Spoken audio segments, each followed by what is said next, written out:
Mike, would you say that we're easy to love? I'd say so.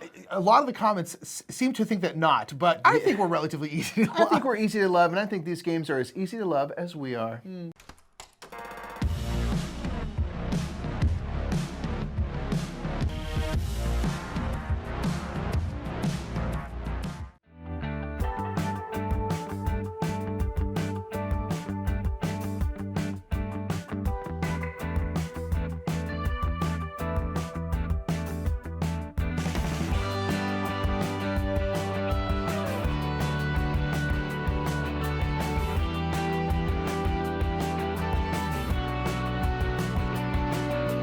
What's up, everybody? My name is Nick. I'm Mike. We are the Brothers Murph, and that's right. We're going to talk about 10 games that we think are easy to love. These are games that are going to go over well with many, many different people. Of course, they're not going to go over well with everybody. That's There's no impossible. 100%. But it's like, hey, you want a game that's going to go over well with like 90% of people? We think these 10 could do that.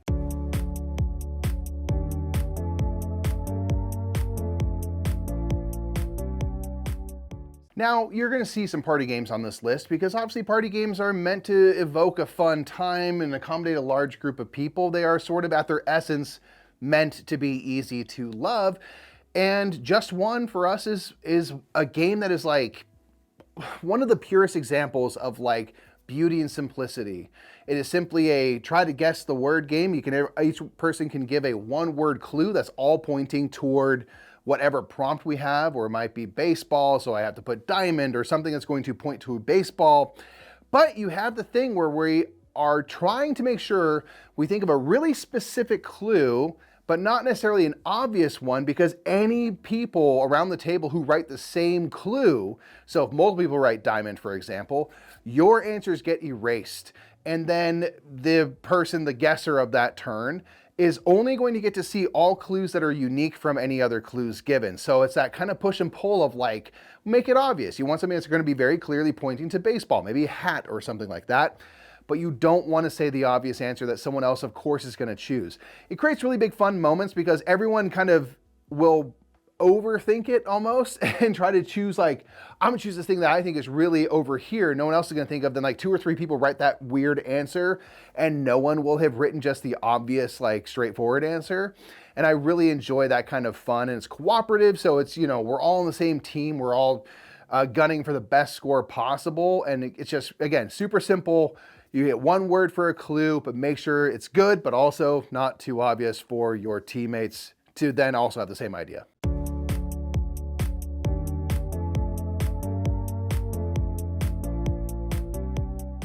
Number 9 is going to be Space Base. I think Space Base is super easy to love.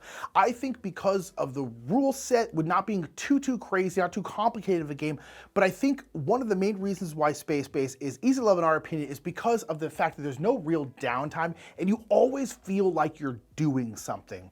This is a game where you have a 12 slot space dock, and you have ships in every one of those spots, again 1 through 12, which is what can come up on 2 sides of a dice. And then on your turn, you're going to roll 2 dice, and then you can activate both dice, or you can combine them together and activate essentially 1. So if I rolled a 1 and a 5, I could activate my 1 slot, my 5 slot, or I can combine them and activate my 6 slot, which is how you activate like 11 and 12 and 10 and all that kind of stuff. And then you are also now just buying new ships, and those ships will also go into those slots. So then what you do is when you get a new ship, let's say it goes into slot 7, you will take the ship that's already there, replace it with a new ship, and then you'll flip it over and then tuck it behind that slot behind your board. And now that ship, the old one, will activate when other people roll. So now if Mike then rolls a 7, I would get to activate that ship that's now behind my board. So the cool thing about this game is there's no downtime, because every single roll, you rolled an 8, okay, cool. So I can activate this ship and this ship or this ship, okay, cool. And so you're always doing something in the game. You always feel like you're progressing. It's not just waiting around for your turn. Okay, now I get to roll, I can do my stuff. Okay, now I'll wait for my turn again. You're always engaged, you're always doing stuff.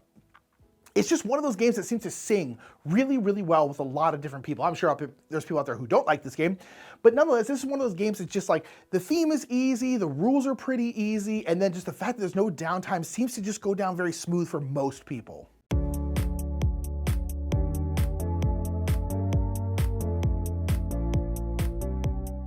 Next one is going to be Can't Stop. This is a pure push your luck game where you are rolling dice, using combinations of 2 dice to get values between 2 and 12 to ascend up these tracks. And you are going to be hopefully the first one to complete 3 tracks of these numbers. Now, of course, it's easier in theory with dice to roll 7s than it is to roll 2s. So the 7 track is going to be longer than the 2s and 12s. And a few things like that are what make this game really interesting and just kind of craveable for me. It's that it's a simple push your luck game. Once you can only work on 3 tracks per turn. So once I've established those, I'm working on 7, 10, and 3. If I don't roll at least 1 3 or 1 7 or 1 10, basically if I cannot progress up any of my tracks, then you bust and lose all progress from that current turn. So you are dealing with the idea of like, I've made good progress, I haven't finished any tracks, but if I stop now, I save my progress and continue from that spot later. So do I play it safe or do I go for one more roll, hopefully complete this column, which means it locks it out for everybody else and it gets me closer to winning? That simple decision every time, do I roll the dice one more time? Of course I do, because it's called Can't Stop and I won't stop. Or do I stop, bank my progress and continue? There's people who get on just amazing rolls where you just keep rolling and you keep making it, you keep not busting. And those moments are so fun. And my wife and I will play game after game after game because someone will have a really epic turn and they win it all. And then someone's like, I got to get revenge for that. So now I'm going to, try to go for this big turn and maybe it blows up in my face or I succeed or whatever. But it makes it really fun. And again, just forever craveable.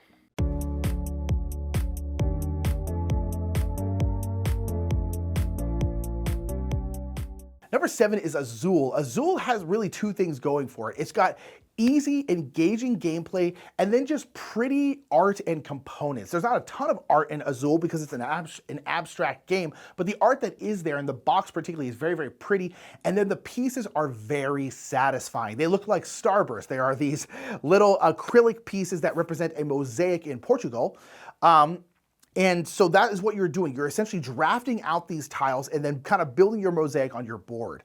And the thing is like, that is very easy. That is very fun. That's very appealing. But the game itself is tough and can be pretty darn cutthroat as well, because there are these various depots around the board, and these depots will have these tiles on them. And when you're taking these tiles, you can take all the tiles of one of the colors and then kind of put them down onto your little board. And so it's very, very easy to stick people with tiles they do not want because you have to take tiles on your turn. And as you're putting them down onto your personal board, you have 5 different rows. The first row can hold 1 piece, the second row will hold 2, 3, 4, 5 pieces. And as you put in these pieces in these rows, all the pieces have to be the same color. So they all have to be like the blue and white ones or the red ones. So once you started a row with red tiles, you then can't put a different kind of tile there.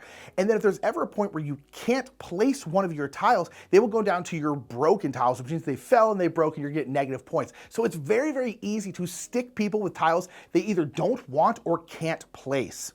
And it's very, very fun. And then as you fill out these rows, you will then get to move some of those tiles over to your kind of final mosaic and then score those. So it's this really kind of tactical, strategic, abstract game that has this really appealing theme, these really, really satisfying click-clacky acrylic pieces, and just some beautiful art to go along with it. And all of those things together just make the game easy to play, easy to teach people, and easy for them to love.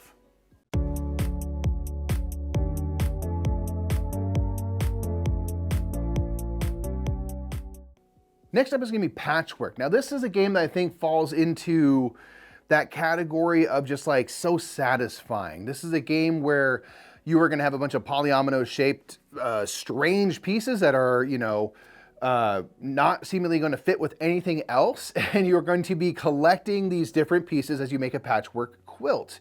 So what I think makes this game kind of really enjoyable is, and everything like that, is that it gives you a clear goal. You have a player board, you want to cover that player board as much as humanly possible. That's a clear goal, I can get that.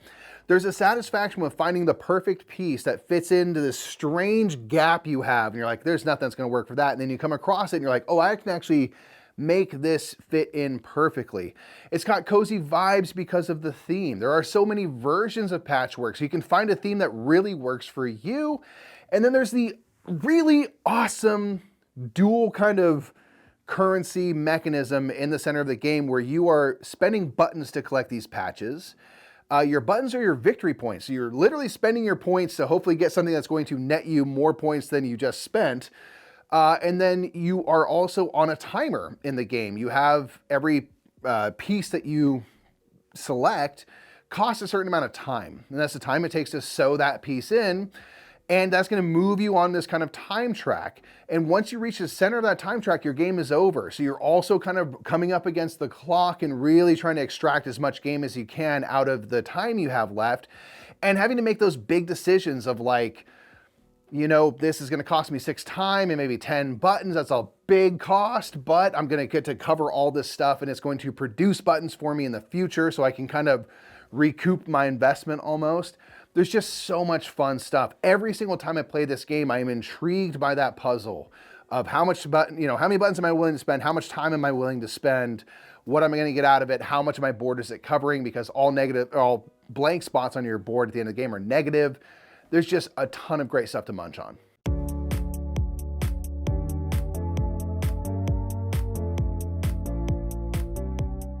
Number 5 is going to be So Clover. A lot of party games are meant to be kind of appealing to a lot of different people, and So Clover is definitely one of those. So Clover is this really, really wonderful game of the kind of a word association game. And it's so nice because the puzzle is always different in So Clover. It is a cooperative game, and everyone will have their own little 4-leaf clover piece, which is a dry erase board, which is a very cool piece in board games. And then you're going to get these 4 cards, and you're going to place them in your 4-leaf clover. So basically how it ends up being is that each leaf of the 4-leaf clover is going to have 2 randomly placed words next to it. So 2 words, 2 words, 2 words, 2 words. And then you have to write a clue that pertains to both of those words. And then once you have done that, you're going to take all the cards off of your clover, add in a 5th card that has nothing to do with any of the clues, shuffle it up, and then your teammates are then going to try and rearrange your puzzle based on your clues. So it might be like, let's say it might be like bike and car, and you put like tire or transportation or something like that. We're like, well, oh, it could be car, or it could be a bike too. Oh, airplanes over here. Oh, it could be airplane. And so they then have to make it work kind of with what the clues you gave. Now that seems easy because bike and car are very well related, but sometimes they are super, super not related. And so you have to try and think of a clue that pertains to both of those words. And it's actually really, really difficult. And not to mention that when you pick up your cards, you also have to add in a 5th card that you don't know what's on that 5th card. And that's just a grenade. And it might be like, you might put like, you know, wheel. And then the other thing might be like office chair. And like, oh, office chairs have wheels. And you're like, that card wasn't even in my mix, and it just messes the whole thing up. And it's very, very fun to try and reconstruct people's little puzzles. It's just great. It's very satisfying to do so. I feel like very often you are able to do pretty well, especially if you know the people you're playing with. It's just really fun, and every single time it's just a new puzzle because you're given 4 pairs of words that a lot of times, most of the time, have nothing to do with each other. And it's just so much fun to play. You don't even need to score, just play.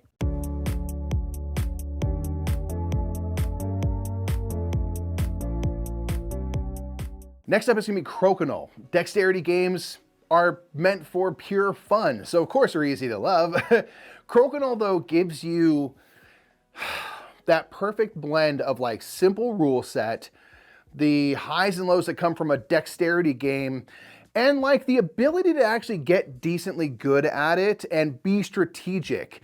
It gives you all of those things, and so it really is a game where you can play it absolutely completely casually and just for fun of flicking discs around, or you can kind of get good and get competitive with it and stuff. And like, it's going to be fun from crossing that whole gamut, that whole range. It's going to be really fun along that entire trajectory, and that is what makes it kind of easy to love. The games are quick. You can play on teams. You can play 1v1. The rules are simple, where you're flicking a disc, hopefully getting into the very middle of the board to net that for its positive points. If the board is empty of your opponent's pieces, you have to reach this kind of middle area. If at least one of your opponent's pieces are on the board, you have to carry them off of at least one opponent piece in order for your piece to stay on the board. And like, that's really the rules. Like that's kind of all it is in terms of where you have to shoot, what you have to kind of focus on. And so you can really pull off some really cool shots and stuff. And I think that's what keeps you coming back, is like, you will probably have in any game one really epic shot. And that is enough to make you like, I want to do that again. So you like, you play again and again and again. And it's just, again, the games are quick. You can set up tournaments and stuff. It's just a perfect kind of game for any kind of gathering. We plop it down on the table at those types of things, and people just kind of play however you like. And so it kind of services anyone and everyone. And the joy of flicking those discs is, I think, something that's a universal experience.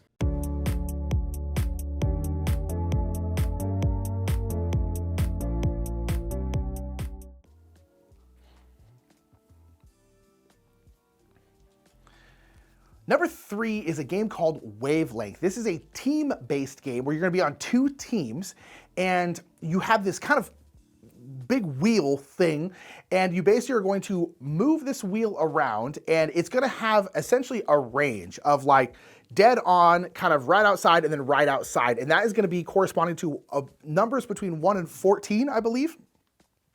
And so basically, if it's on like the 2 sides where dead on is, that's on that side. And then you're gonna have a comparison card. So it's gonna be like hot to cold. So if your thing is on 2, that means it's on the hot side, whereas like 14 would be on the very, very cold side, right? So you have this card that might be like clean versus messy, expensive versus cheap, you know, certain things like that. And then depending on where that little barometer is, you then need to give a clue to your team that will point them to that number. So if we're going hot to cold, and you know, it's on the 2 sides, so it has to be hot, but not like that hot. You might be like a warm spring day. You know, it's not cold, or you wouldn't say warm. You'd be like, I don't know, a May 14th.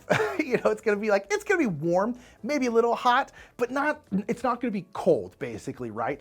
And so they'd be like, oh, I think that's a 4, I think that's a 5, and then your team has to guess what number it is, and then you will gain a certain amount of points based off of whether or not you're dead on or whether you're in kind of that range of where it is, right?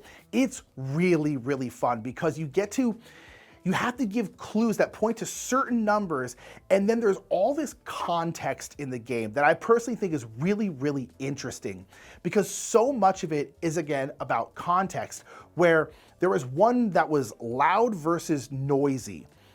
And then so I was the clue giver, and I said my thing was at pretty darn loud, not like crazy, crazy loud, but pretty darn loud. And I said, Saturday night at a convention.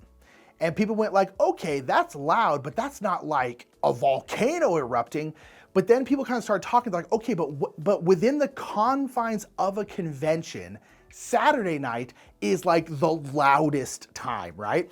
And so, because it was quite loud. And so sometimes you get into these weird, like, within the context of this though, this means this. But with the context of the greater world, it's not that loud.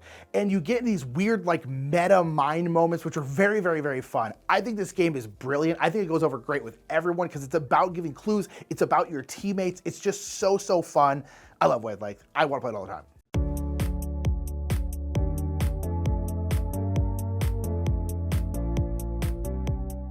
All right, next up is gonna be Cascadia. Now, of course, you know we're gonna pick this one. We talk about it a lot, but I truly do think it's a very easy to love game because it gives you a simple rule set. You're collecting a hexagonal tile and an animal token, and you are placing that tile into your kind of growing tableau of tiles, making up the various habitats and kind of corridors of types of land. And then you are placing your animal tiles, tokens on any of the tiles that can, you know, house that animal. And each animal is going to have a different kind of scoring. You might want like little families of bears or a long run of salmon and things like that, or hawks kind of strategically placed throughout. And so every time you play, because of the order and the pairings of those tiles and tokens, you're going to create a different thing. And I think it's really satisfying to look at. You are trying to make big groups of the same land types for points. You're trying to maximize the scoring of the animals you're placing, and those can change from game to game. So there's really kind of like an infinite replayability between the facts that like the tiles and tokens are going to come out in different order. You can spend pie cones to manipulate some of that stuff, so it gives you extra levers to pull. And then the kind of growing presence on the table in front of you, you kind of develop this beautiful forest land, this kind of Pacific Northwest vibe as you go through the game. So it's kind of cool to have a game start with just this little 3 tile and then kind of become this big thing that you can sort of admire at the end. It's one that keeps us coming back. We never get tired of this game. I'll play this game anytime with anybody. It's just always really fun.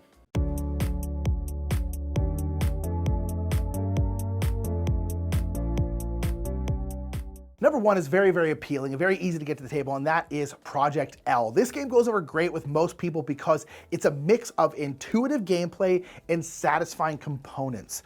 This is a game kind of like Tetris, where you have these kind of cool dual layer cards, and it has a void in the middle, and you have to take these really satisfying kind of brightly colored acrylic pieces, and you have to fill in that void with those pieces. So like I said, it's very intuitive. If you gave people like, here's these pieces, here's these cards, what are you supposed to do here? Like just ask them, they'd be like, oh, I'm supposed to fill in this with these.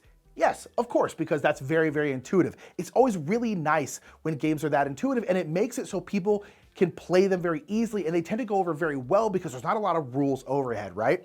So in this game, you are taking these pieces, filling in those cards. When you finish one of those cards, it's usually going to give you more pieces, which allow you to fill in kind of like bigger void cards. And then you can also exchange some of those pieces for other pieces. But other than that, it's kind of just Tetris-y. You have kind of the classic Tetris L, the kind of classic Tetris T, the Z, and it's just satisfying. You're just kind of trying to do this and fill in these voids in the most efficient way possible while upgrading the pieces you have. It's just really, really nice. And the fact that the pieces are these nice, bright, color pieces where everything else in the game is like kind of a stark black and white. The pieces are acrylic, so they have a nice sound, they have a nice feel in your hands.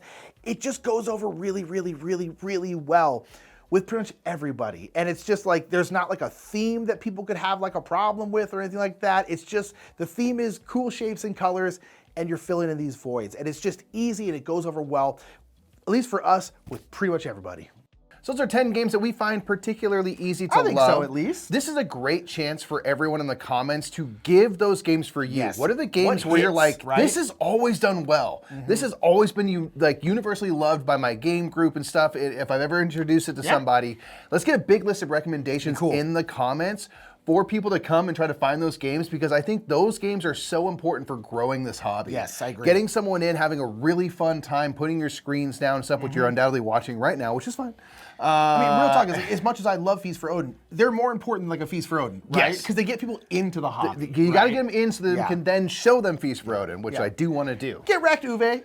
Boom! You got wrecked just now. But those are 7 games we really find really easy to enjoy and love. Get yours in the comments below, and we'll see y'all in the next top 10. Bye, everybody.